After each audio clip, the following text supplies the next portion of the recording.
watched Madam Web the other day, and the longer I continued to watch it, the less I enjoyed it. I don't think it's a horrendous, irredeemable mess or anything hyperbolic, but more like something that would have been very cool if it worked, but it didn't work,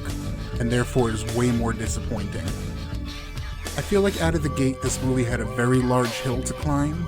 and Sony just kept tying weights to its legs until it fell. There were some very cool shots as far as framing and mood,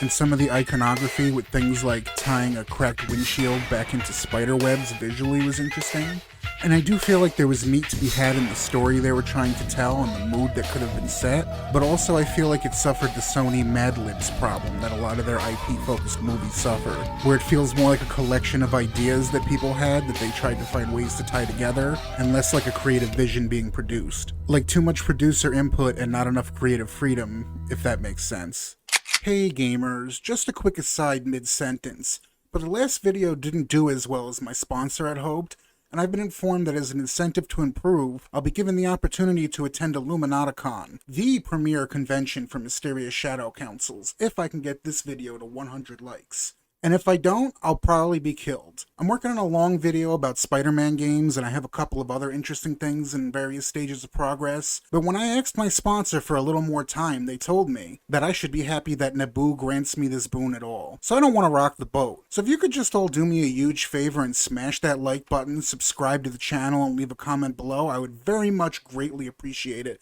Because if I'm going out on top. And you know we're all in this together, gamers, so let's make things happen. This video is brought to you by illegalesportsgambling.com, and as always, glory to the Empire for this carefully curated content. Alright, now let's get back to the video.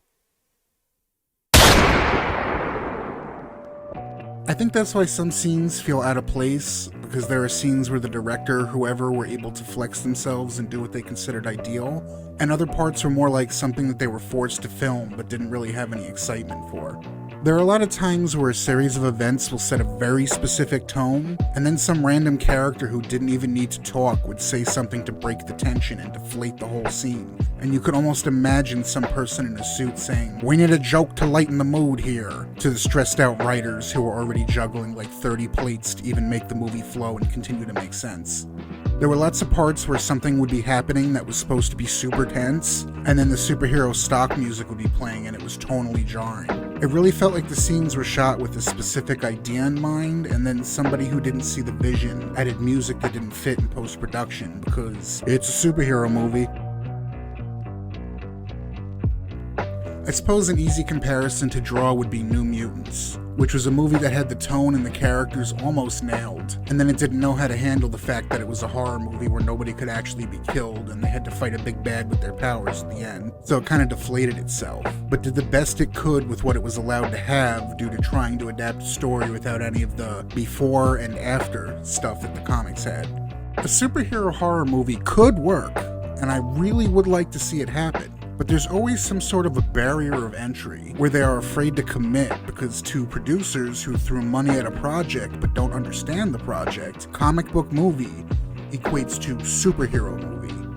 And there are very established beliefs about what that entails. Demon Bear worked in the comics because you knew the characters going into it and you knew how it affected them afterwards because you kept reading the books. And a singular movie with no pretext or follow-up isn't really afforded that in any meaningful way. So it ends up becoming a case of, we own the rights to the New Mutants, Demon Bear is their big famous story, so we're gonna do it somehow. And of course that leads to production issues when somebody understands the assignment but the people that hired them don't.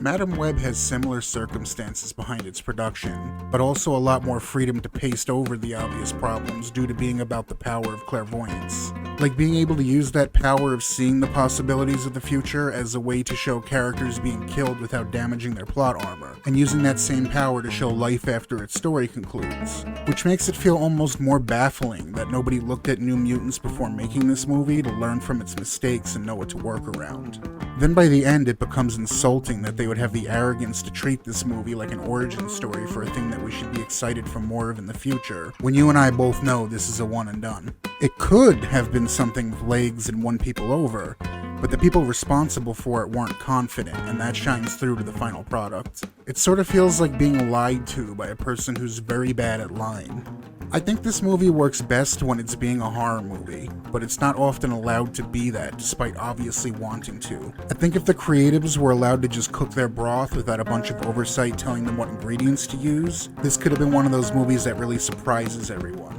As The Terminator proved, the idea of a person trying to protect somebody who will be important in the future, but not understanding the whole picture yet, with a series of chases and hiding out from the inhuman person hunting them down, always at a severe disadvantage and just trying to make stuff up as they go along to keep one step ahead of the guy, is pretty solid. And when the movie's doing that, it works. It just really feels like some people making the movie understood that, while their hands were being tied by people who didn't. You remember that scene at the beginning of Days of Future Past with the Omega Sentinels? And it was obvious they were way more powerful than the X-Men fighting them, and everyone was doing their absolute best in a losing battle just to buy some time, and you knew it was only a matter of that time until whatever they were doing stopped working and they would all die, and then it really sunk in that they knew it too and they were doing it anyway. You recall that overarching tone of dread? How it was almost legitimately scary despite knowing the good guys always beat the bad guys in the end of a superhero movie?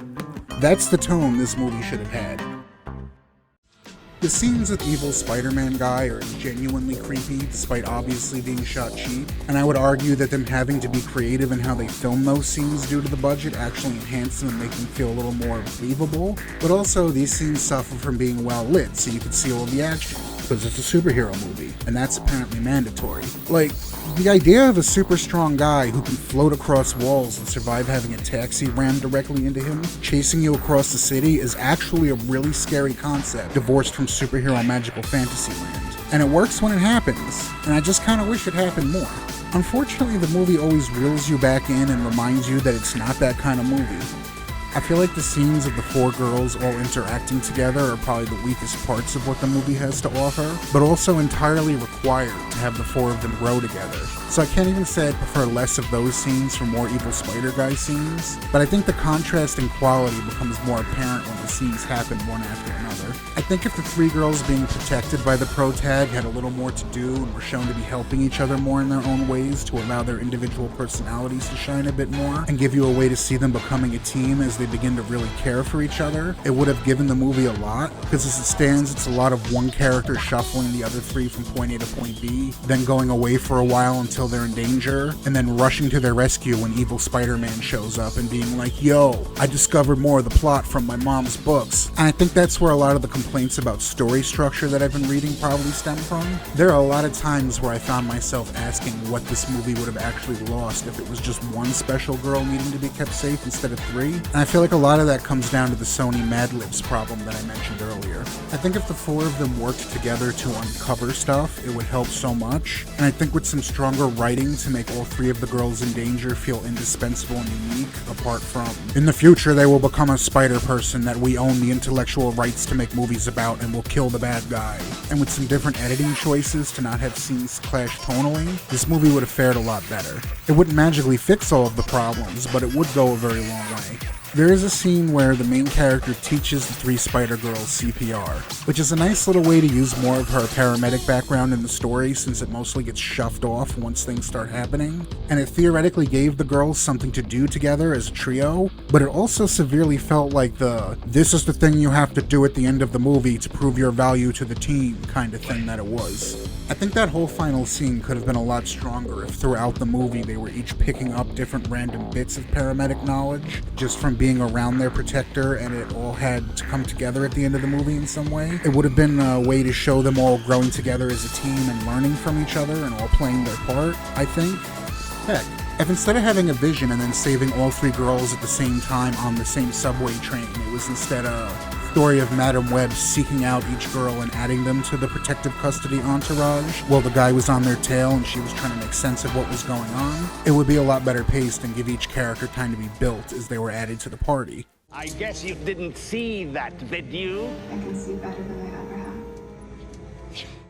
I also feel like they could have done more with the Madam Web blindness thing. They kind of just let her keep her eyesight for the entire movie, no doubt because it would have been difficult to have a blind main character, I imagine. And then at the very end, after the bad guys defeated, they had a random accidental occurrence blind her, and I think that was rather lazy. I think that if they had done some sort of a thing where the more she got the hang of her powers, the worse her eyesight got, and explained it in some sort of a way where she had to let go of it because her seeing what was right in front of her was blocking her ability to see what was ahead of her or something like that, it would have been immensely more interesting. Her vision could periodically get worse throughout the movie, and because of that she had to rely on the girls more, and they all just end up helping each other out. Then at the end, when all the chips are down, she has to commit 100% to her new role, loses her eyesight, and then it gives her what she needs to see how to defeat the guy and save the girls or something similar. It would give you a much needed steady metric of character growth throughout the movie, I feel, and give the 3 Spider-Girls another way to be valuable. If you pretend this isn't a Spider-Man adjacent comic book intellectual property movie,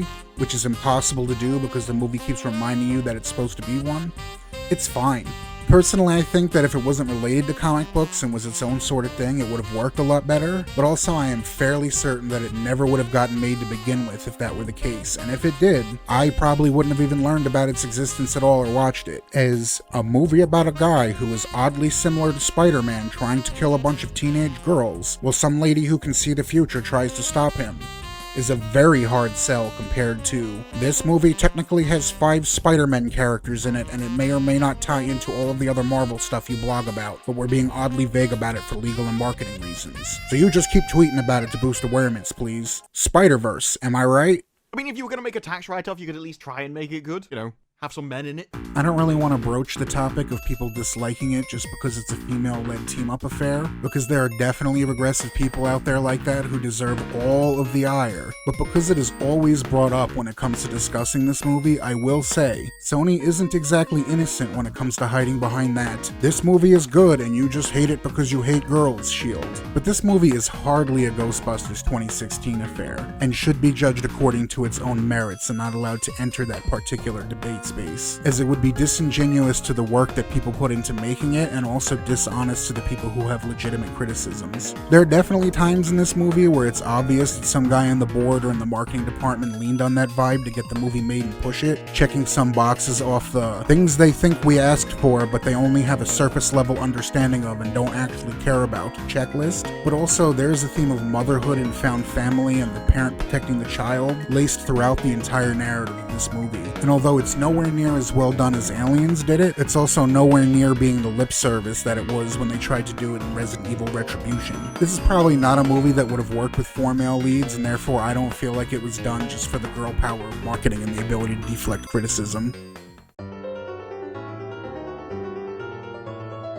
Madam Web may be a baffling thing to make into a movie that seems doomed from the get-go, and like many other people I was strictly in the "why would you even do this" camp, but I can't say I'm not glad they tried, even if it wasn't an earnest try. I gotta say I never expected them to take the route that they did, and it gave me enough to ponder over to type this whole gigantic thing out. And honestly, that's a lot more than I could say for some other movies I've seen recently, especially when it comes to superheroes. On a different timeline, this could have been a really good movie, due to its interesting premise and the creativity that was utilized in the way some of it was shot to overcome technical and financial hurdles. But the movie we got feels like New Mutants filtered through the lens of Amazing Spider-Man 2. That's not necessarily a bad thing, as I liked both of those movies quite a bit despite their obvious and glaring flaws, but ironically, much like this movie, a lot of those flaws are obviously due to producer meddling. If I had to make a judgment, I'd say this movie's biggest flaws are its pacing and its character depth, and those things could have easily been fixed. It's definitely not something that feels doomed from the start like it seemed before I watched it. And as a famous person once probably said, "You can't polish a turd, but you can control what you eat, so you'll know what kind of deuces you'll be dropping later."